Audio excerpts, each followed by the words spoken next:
Et salut tout le monde, c'est Neo77Tester pour une petite vidéo unboxing d'une nouvelle pièce informatique qui vient de rentrer en stock, voilà, pour remplacer une carte mère qui a certains petits soucis. Voilà, je vous ai fait la présentation il y a peu d'un montage PC avec de base une carte mère qui datait de 2 ans. Il y a quelques petits problèmes de... je vais pas rentrer dans les détails, mais il y a quelques petits problèmes de compatibilité avec le matériel. Donc j'ai décidé avec le client de racheter une nouvelle carte mère. Toujours sur le site d'LDLC. Donc nous allons passer à... Alors déjà d'une chose, on va faire... Il y a plusieurs commandes, enfin pas toutes, mais il y a pas mal de commandes, de petites commandes que je fais quand même chez eux. Après, je reste sur un fournisseur que j'ai sur Paris parce que j'ai des tarifs qui sont beaucoup plus intéressants par rapport à LDLC. Voilà. Donc le truc c'était pour avoir les pièces assez rapidement quand même.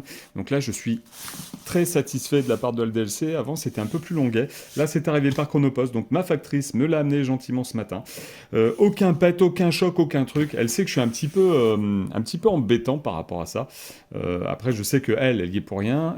Mais c'est vrai que c'est toujours bien d'avoir du matériel qui arrive en bon état. Donc là, dans un carton, livré dans un carton comme ça, une carte mère de chez LDLC. Très bien. Là, je pense qu'on va pouvoir ouvrir là, ici, comme ça. Si vous voyez des petits... Je sais même pas. Ouais, si, non. Alors, ok. Et si on fait par là, est-ce que... Voilà. Il y a un système d'ouverture facile. Ok. De ce côté-là, non. Est-ce que de ce côté-là, il y a quelque chose? Non plus. Alors, de ce côté-là, il y a aussi...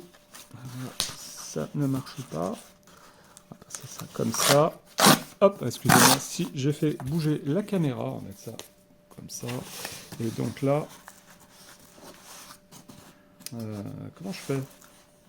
Il n'y a pas de truc devant. Enfin, truc sur les côtés, ok, ça n'a pas de problème. Est-ce que au-dessus il y a un petit...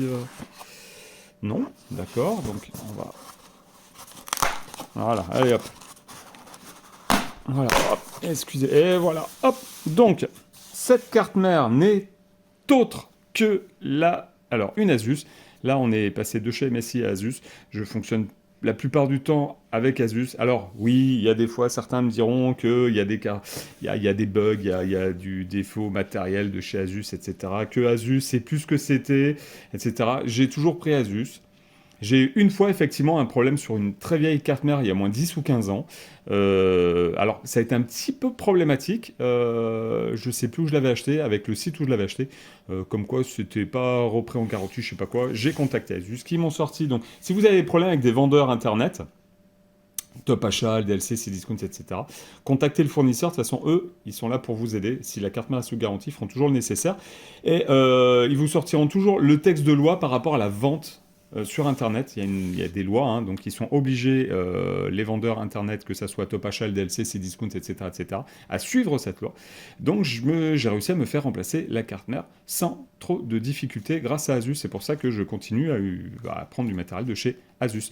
Donc là, c'est une carte mère donc, de chez Asus, chipset B550, plus voilà, la TUF Gaming, donc carte mère TUF Gaming, pas spécialement faite pour, enfin comment dire, le client va pas spécialement faire du jeu avec, mais au moins il est pareil, on a trouvé cette carte mère qui correspondait à la recherche dont il avait besoin. Donc on va sortir, là il n'y a pas de protection, voilà.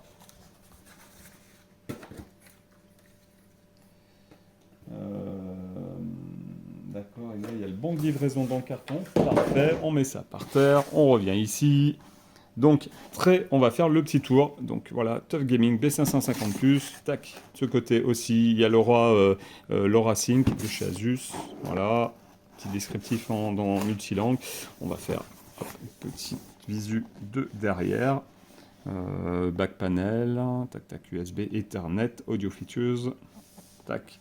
BIOS Flashback, Gaming Network Solution, M2 Heatsink. Voilà, une carte mère qui est un petit peu plus complète, je trouve.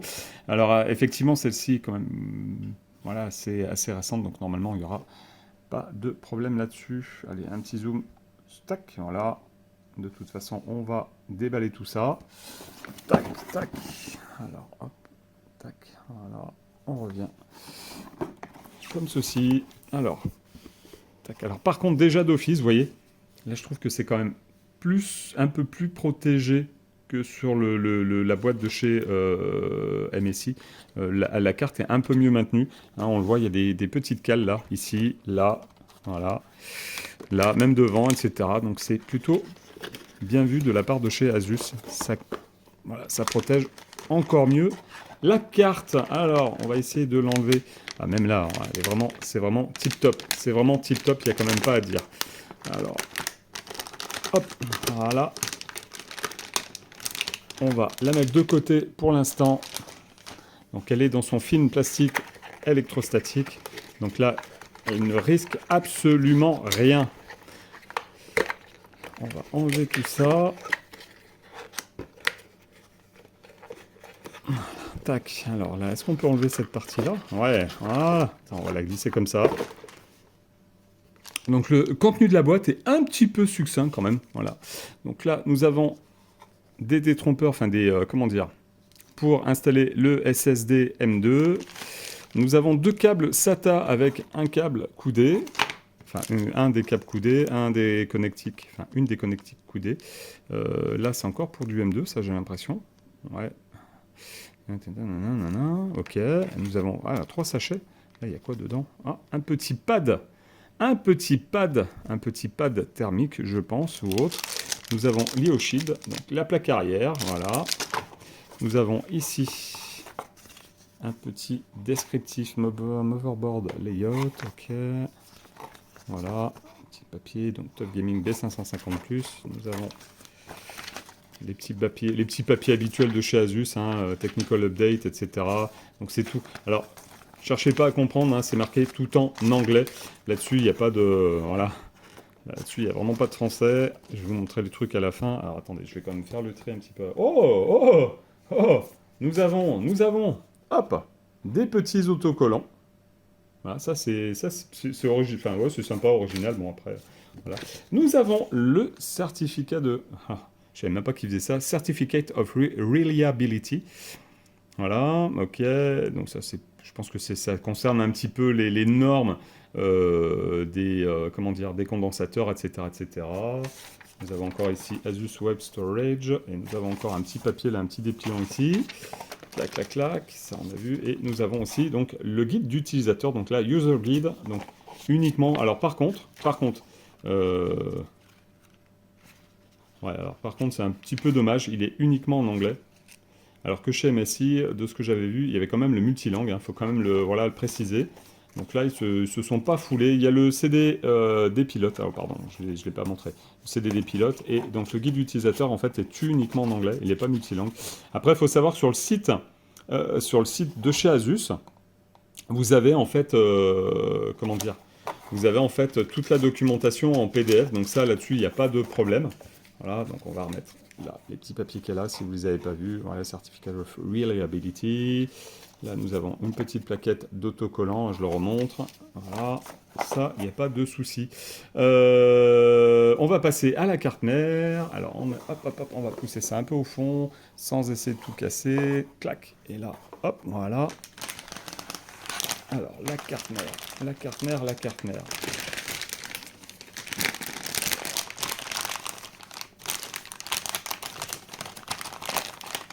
on va essayer plutôt.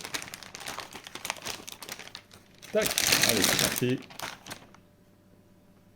Voilà, très très jolie carte mère. Hop, voilà. Là, vous la verrez, on va l'avoir comme ça. Donc, le socket AM4, 4 slots DDR4, voilà, qui sont plutôt pas mal. Là, on a des branchements pour les bandes RGB, le port PCI Express 16X. Ici, nous avons un emplacement pour du M2 Wi-Fi. Là, ici, le M2, le SSD M2 NVMe. Là, ici, sur la partie basse, en fait, ici, là, vous voyez que c'est la carte son.